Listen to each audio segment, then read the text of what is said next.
శ్రీధర్ గారు, నా voice clear గా ఉంది కదండి?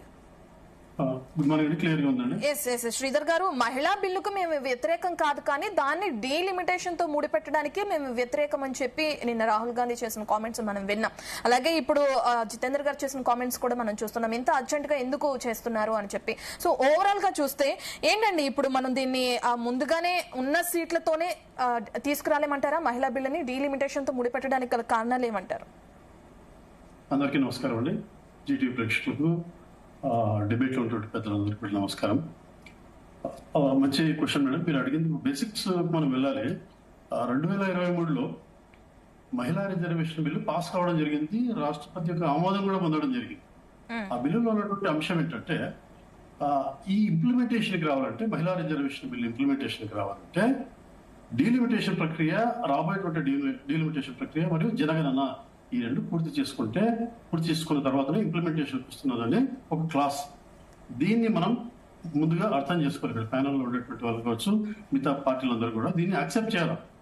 2023లో పాస్ అయినటువంటి బిల్లులో స్పష్టంగా పేర్కొనబడింది. ఆ 2023 బిల్లు కేవలం భారతీయ జనతా పార్టీ పాస్ చేసింది కాదండి. పార్లమెంట్ లో, లోక్సభలో ఉన్నటువంటి అన్ని పార్టీల మద్దతు ఏకకంఠం పట్టుకున్నటువంటిది.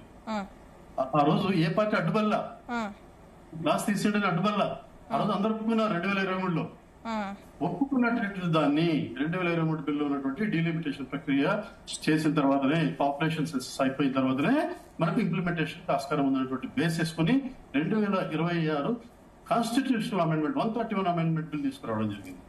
ఈ అమెండ్మెంట్ బిల్లో చేసినటువంటి అంశాలు ఏంటంటే, పార్లమెంట్ సీట్ల సంఖ్య పెంచడం, 540 నుంచి 815 దాకా పెంచడము, తర్వాత మహిళా రిజర్వేషన్ అప్లై చేయడము, ఈ రకమైనటువంటి అంశాలతో ఈ బిల్లును ప్రవేశపెట్టడం జరిగింది.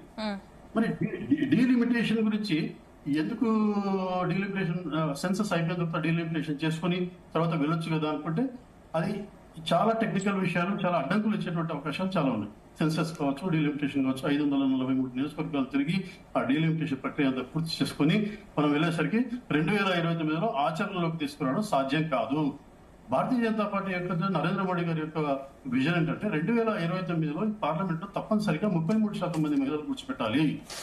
ఏ రాష్ట్రంలో అసెంబ్లీకి జరుగుతాయో 2029 నుంచి అన్ని అసెంబ్లీల్లో 33% మహిళలు ఉండాలి అనేటువంటి ఒక మంచి ఉద్దేశంతో మహిళలకు రాజ్యాంగ అధికారులు, మహిళలకు రాజకీయ అధికారులు, మహిళలకు చట్టసభల్లో కూర్చోబెట్టాలన్నటువంటి ఉద్దేశం తీసుకొచ్చినటువంటి బిల్లు 2026 కాన్స్టిట్యూషనల్ అమెండ్మెంట్ బిల్లు. దీన్ని అర్థం చేసుకోకుండా సౌత్, నార్త్ అంటారు. ఆ పాయింట్ కూడా క్లారిటీ ఇవ్వడం జరిగింది. ఆ పాయింట్ క్లారిటీ ఏమి ఇచ్చారంటే, 50% ఫార్ములా. నార్త్ జనాభా కాదు, సౌత్ జనాభా కాదు, ఇంకోటి ఈస్ట్ కాదు, వెస్ట్ కాదు, 50% ఫార్ములా. 50 ఎక్కడ ప్రతి స్టేట్ లో 50% సీట్లు పెరిగేటట్టుగా. 10 బిల్లులో పెట్టలేదండి, బిల్లులో పెట్టలేదు. జనాభా ప్రాతిపదికన పెట్టిండ్రు. మీరు తప్పు మాట్లాడుతున్నారు. బిల్లులో వినాల మీరు చెప్పినప్పుడు విన్నాం కదా. ఈ 50% ఫార్ములా అని అన్ని పార్టీలు ఒప్పుకుంటే 1 గంటలోనే మేము చేరుస్తామని చెప్పేసి అమిత్ షా గారు పిలుపునివ్వడం జరిగింది. మీరు ఉన్నారు కదా, మీ కేరళకు సంబంధించినటువంటి నాయకులు గంటసేపు మాట్లాడారు. ఆయన చెప్పడం జరిగింది. 1 గంటలోనే మేము పాయింట్ చేస్తాం, రండి అందరం కలిసి ఆ పాయింట్ 50% ఫార్ములా యాక్సెప్ట్ చేద్దామని చెప్పేసి. ఏదైనా రాష్ట్రంలో 10 సీట్లు ఉన్నాయంటే, ఎంపీ సీట్లు ఆ రాష్ట్రానికి కొత్త అమెండ్మెంట్ ప్రకారం 15 సీట్లు వస్తాయి. 50% పెరుగుదల. 20 ఉండే వాళ్ళకి 30 అయితే, 30 ఉండే వాళ్ళకి 45 అయితే, 20 ఉండే వాళ్ళకి 120 అవుతుంది. ఈ విధంగా 50% ఫార్ములాని యాక్సెప్ట్ చేద్దాము. 1 గంటలోనే ఈ పాయింట్స్ ని బిల్లులో చేర్చుకుందాము. ఈ బిల్లు పాస్ చేద్దామని అడుగుకుంటే ఎవరు కూడా వినకుండా అడ్డుకొని అఖిలేష్ యాదవ్ గారికి ఒక అడుగు ముందుకేసేసి, నేను బైకాట్ చేస్తాను, మీరు ప్రధానమంత్రి పదవి మహిళలకు ఇస్తా అని చెప్పినా కూడా నేను ఒప్పుకోని బిల్లులు అని చెప్పేసి బయటకు వెళ్ళిపోయి ఏదైతే విజయోత్సవాలంట. ఎవరి మీద విజయం సాధించారు? ఈ దేశ మహిళల పైన విజయం సాధించారు మీరు? ఎవరి మీద విజయం సాధించారు? తర్వాత సౌత్ నార్త్ అనేటువంటిది అంటున్నారు. సౌత్ నార్త్ ఎక్కడుందండి? సౌత్ లో ఉన్నటువంటి రాష్ట్రం ఈరోజు ఇక్కడ అవుతున్న కాంగ్రెస్ పెద్దలు కూర్చున్న జితేందర్ గారు, మీరు తమిళనాడు, కర్ణాటక మధ్యలో జరిగేటువంటి కావేరీ జల వివాదాన్ని పరిష్కరించవచ్చు కదా. మీరిద్దరు ఫ్రెండ్సే కదా. సౌత్ అన్నటువంటి ఫీలింగ్ మీకు ఉంది కదా. సౌత్ కు అన్యాయం జరుగుతున్న ఫీలింగ్ ఉంది కదా. సౌత్ లో ఉన్నటువంటి రాష్ట్రాలు, కర్ణాటకలో, తమిళనాడులో ఉన్నటువంటి రైతులకు మీరు న్యాయం చేయొచ్చు కదా. అదేవిధంగా కర్ణాటకలో మీ ప్రభుత్వం ఉంది, తెలంగాణ మీ ప్రభుత్వం ఉంది. కృష్ణా జలాల వివాదం గురించి మీరు ఒక అండర్స్టాండింగ్ రావచ్చు కదా. అలపట్టి డ్యామ్ హైట్ పెంచకుండా సౌత్ ఫీలింగ్ ఉంది కదా మీకు. ఇక్కడ రైతులకు న్యాయం చేయొచ్చు కదా. ఇక్కడ అప్లై చేయాలన్నమాట. ఆడ కూర్చొని 50% సీట్స్ రైజ్ చేద్దామంటే లేదు ఇది సౌత్ కన్యాయం జరుగుతుంది. ఎక్కడ జరుగుతుంది సౌత్ కన్యాయము? 50% సీట్ తెచ్చిన తర్వాత ఎక్కడ చూసుకునే ఇప్పుడు 543లో ఉన్నటువంటి 28% సీట్స్ సౌత్ ఇండియాకు ఉన్నటువంటివి అదే 28% 815 సీట్స్ లో కూడా వస్తుంది. కాబట్టి దీంట్లో స్పష్టమైనటువంటి క్లారిటీ ఇవ్వడం జరిగింది. ఇందులో అబ్జెక్షన్స్ చెప్పడానికి వాళ్ళకి ఏం లేవు, కేవలం రాజకీయ కారణాలు. ఈ కాంగ్రెస్ పార్టీ అనేటువంటిది పెద్ద కుటుంబ పార్టీ దేశంలో.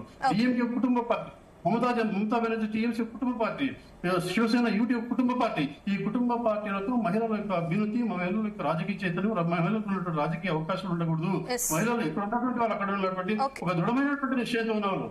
కేవలం పార్లమెంట్ 11% ఉన్నారు ఈ రోజు మహిళలు. లోక్సభలో ఉన్నటువంటి మహిళల శాతం 14%, దాన్ని 33% తీసుకెళ్లాలని నరేంద్ర మోడీ గారి పట్టుదల. దీన్ని ఎలాగైనా నరేంద్ర మోడీ గారికి క్రెడిట్ రాకూడదు, నరేంద్ర మోడీ గారి హయాంలో జరగకూడదు అనేటువంటి పట్టుదలతో వారు మోడీ గారు శ్రీధర్ గారు మళ్ళీ వస్తాను విషయం గమనించారు. శ్రీధర్ గారు మళ్ళీ వస్తానండి మీ దగ్గరికి. కోటేశ్వరరావు గారు నమస్తే అండి. మనం చూస్తున్నాం ఇప్పటికే ఈ బిల్లుని ఏ విధంగా అయితే నిన్న వీగిపోయేలా చేశారో కూడా చూస్తున్నాం. అంటే అధికార పక్షం ఓడిపోయి గెలిచింది, విపక్షం గెలిచి